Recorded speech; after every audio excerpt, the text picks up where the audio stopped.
You're gonna fall! You're gonna fall! Ah! A derf is a moment of clumsy, awkward, or hilariously ungraceful animal behavior.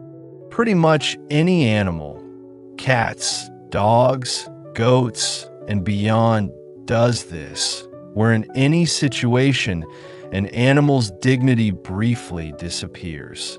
Classic derf examples include a cat confidently jumping and missing, a goat slipping or tumbling off a ledge, or a dog making a wide-eyed, frantic face while failing to catch a frisbee.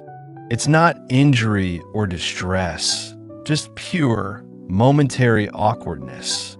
Animals are usually incredibly coordinated, but misjudged distances, slippery surfaces, overconfidence, or sudden distractions can all lead to a derf. Think of it as the animal equivalent of tripping on flat ground.